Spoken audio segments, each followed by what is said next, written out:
غاتا بالبيشاميل. دائما مع وصفات إسراء. كما راكم تلاحظوا حبيباتي، درت لكم اليوم غاتا بالبيشاميل، والبيشاميل راهي بطريقه جديده، مانيش راح نستعملها بالحليب. شوفوا البنات، بعد ما تقهويت شربت قهوتي الله بالمقرود اللي حطيت لكم الوصفه نتاعو. فوالا هنايا البنات راح نبدا مع الطبخه تاعنا تاع اليوم، ولا الوصفه تاعنا تاع اليوم اللي نحتاجو فيها البطاطا.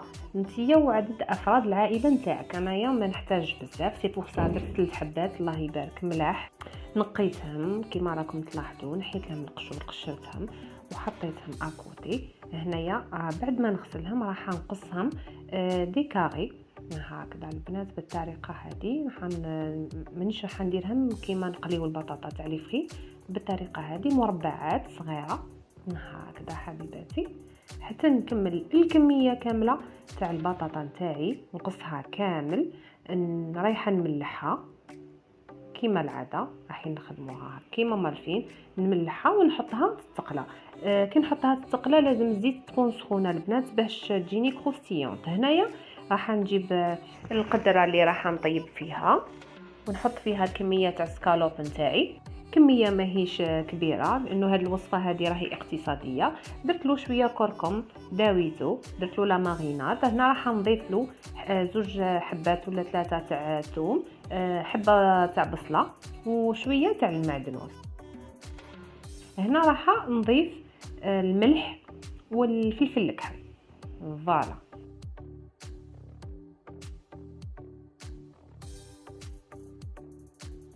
بعد ما داويت المكونات نتاعي كامل والسكالوب نتاعي راهو فيه كل شيء، المكونات اللي نسحقهم راح نحطهم على نار قليله ونخليهم يتقلاو بعقلهم باش يطلقوا لي هذيك لاصوص اللي راح نخدم بها البيشاميل. هكذا البنات نخليو السكالوب تاعنا يتقلى مليح. وانتيا ومقدورك، حبيتي ديريه بالدجاج، حبيتي ديريه بالشويه لحم، ما كاين حتى مشكل. هذه الوصفه هذه تصلح بالشيء اللي تحبيه.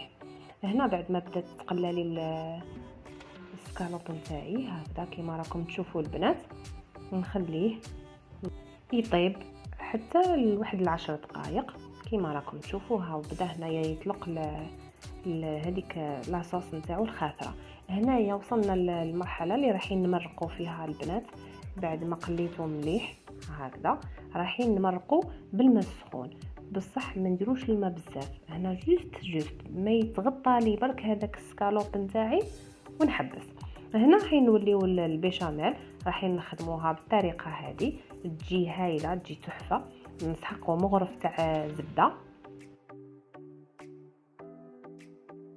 راح نضيفوا معاها 2 ملاعق تاع الاكل تاع الفارينه، هذه الاولى، وراح نضيفوا الملعقه الثانيه. راح نحطوهم على نار قليله ونخلطوهم مع بعضهم حتى ينسجموا هكذا. نتحصلوا على هذه النتيجه اللي راكم تشوفوا فيها البنات. نخلطوهم مليح هكذا، وراح نضيفوا عليهم الفرomاج رابي. انا هنايا تحبوا البنات ترابيوه الفرomاج هذا، تحبوا ترابيوه، تحبوا تحطوه دي مورسو صغيرين كيما هكذا، باسكو هو دوكا كي نحطوه على النار راح يذوب. هنا راح نحطوا شويه تاع فلفل الكحل، راح نزيدوا نحطوا معاه شويه تاع الملح، ما نكتروش باسكو الفرomاج تاعنا راه هو مالح.